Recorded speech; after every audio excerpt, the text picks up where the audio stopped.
Quel Job présente Mon Coach Emploi en partenariat avec Manpower. Cette semaine, on fait la rencontre de Michel, candidat senior et ancien DRH de grandes entreprises. Preuve que l'on peut connaître parfaitement les rouages du recrutement et rester intéressé par une aide extérieure dans sa recherche d'emploi. Dans cet épisode, Michel a rendez-vous avec Pierre-André Fortin, consultant en recrutement dans un cabinet RH. Pierre-André donne ses premières impressions sur le CV de notre candidat. On a là un DRH senior, quelqu'un qui a de la bouteille,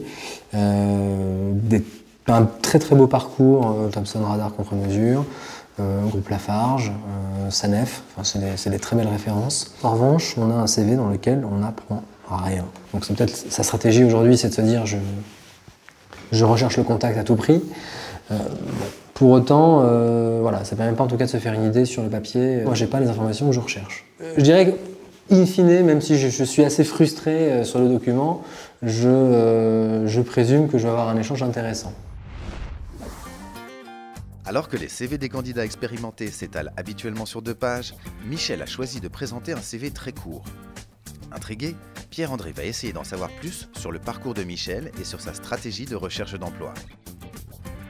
Je suis à déployer une stratégie de recherche en réseau parce que, vu mon âge, je ne dis pas que c'est l'exclusivité, mais c'est une priorité. J'ai dépassé déjà le stade du réseau dit de mon premier cercle pour essayer d'élargir à d'autres éventualités. Et je me trouve devant une première difficulté qui est de contacter beaucoup de gens, de susciter beaucoup d'intérêt, mais de ne pas pouvoir toucher les véritables décideurs. C'est-à-dire que le milieu RH fait est un milieu dans lequel je suis reconnu, dans lequel j'ai beaucoup d'entrées, mais ce n'est pas à part les RH que moi je trouve du travail. J'ai une première question, M. Astier. Votre CV, j'ai finalement peu d'informations. Je pense que c'est volontaire. Oui. Pourquoi? J'ai reçu mon CV de 2 manières. La première était de me dire quels sont mes interlocuteurs cibles. Ce sont des directeurs généraux, des patrons de business unit. Ce sont des gens qui pensent très vite, qui n'ont pas le temps, mais qui sont capables d'avoir suffisamment, par leur responsabilité, de clairvoyance pour, en 30 secondes et en lisant un CV en diagonale, voir de qui il s'agit.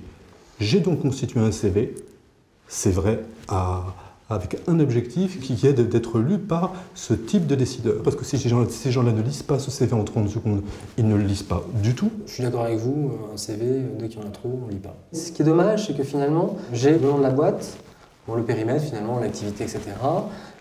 Et puis uniquement, je dirais, le titre du job. Je pense, très sincèrement, qu'une réalisation apporterait un peu plus de matière. Je pense que ça, ce serait peut-être pas mal, parce que de toute façon, c'est ce qu'on va aller chercher dans l'entretien. Vous avez raison sur le fait que ce genre d'argument peut attirer l'attention, l'appétit d'un directeur général ou d'un patron de business unit. Moi, ma grande crainte, c'est que mon CV ne soit pas lu. Mon CV, je ne le donne qu'à des gens qui vont l'accompagner. C'est-à-dire que la personne qui donne mon CV à un directeur général, etc., elle connaît ce directeur général, elle lui sert le CV au bon moment, elle lui donne 2 ou 3 éléments concrets de moi. Il n'arrive jamais de manière brute, je n'envoie jamais mon CV de manière brute tout seul. Je me l'interdis. Bien sûr. Je suis d'accord avec vous, en effet, on n'a pas forcément le temps de lire et on ne prend pas le temps de le lire. Encore une fois, si vous voulez, je ne donne pas de tort à votre argument, je dis simplement qu'un DG qui reçoit mon CV accompagné d'un commentaire, quand il lit le titre que j'ai eu chez Sanef, il sait que je recrute, il sait que je manage des gens, il sait que... Mais c'est pas le fond du problème, ça. Mais non, mais ça, monsieur Astier, très honnêtement, Il comprend. Moi, sur un directeur de développement RH, ce qui m'intéresse, c'est est-ce qu'il a récupéré une structure qui est entre guillemets existante et qu'il a tenu le poste, et puis finalement, oui, il a recruté, etc. Mais bon, ou est-ce qu'on est sur une structure from scratch où on met en œuvre des choses? C'est ça qui m'intéresse. Après sa première remarque, Pierre-André se rend compte que Michel veut imposer sa vision et ne peut pas s'empêcher de prendre le pouvoir en entretien. Je suis d'accord avec ce que vous dites, néanmoins, si vous voulez. Alors, pourquoi je suis qu'en partie d'accord avec ce que vous dites? Parce que les chasseurs de tête les plus efficients que j'ai rencontrés, et le peu de DG que j'ai très vite rencontrés, mon CV était retourné dès le début de l'entretien. Mais oui, Et on n'a pas parlé de ça. Là, vous vous trompez de débat. La question, elle n'est pas sur se fonder sur un CV pour recruter. La question est de se dire, aujourd'hui, vous adressez votre CV à un DG, c'est votre cible. Très bien, moi je suis DG, la personne qui m'accompagne votre CV, je l'écoute, je l'entends.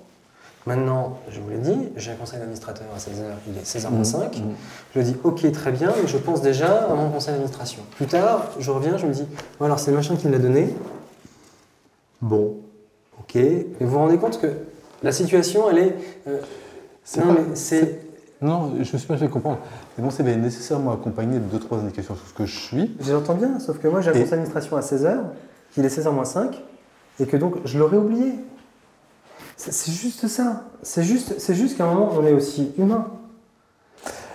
Vous me l'avez dit, ce sont des gens extrêmement pressés, qui n'ont pas que ça à penser, etc., qui n'écoutent pas forcément tout. Non. Et qui passent parfois à côté d'informations importantes. Pierre-André nous livre son analyse suite à cet entretien qui a duré près de 2 heures. On est sur un cadre en effet expérimenté de la fonction RH, un cadre senior, qui sait ce qu'il veut, très clairement. C'est une vraie qualité. La contrepartie, c'est que cette détermination, parfois nuit quelque part à l'échange. Il y a clairement une tentative de putsch ou de prise de pouvoir lors de l'entretien. La critique est éventuellement écoutée, pas forcément entendue. Dans l'absolu, il est un petit peu le sachant et le recruteur, dans ces cas-là, son apprenti. Très concrètement, c'est une attitude qui passera difficilement l'entretien. La détermination extrême de Michel a-t-elle pu le freiner dans ses nombreux entretiens? C'est ce que Claire, coach professionnel, va essayer de comprendre avec notre candidat dans le prochain épisode.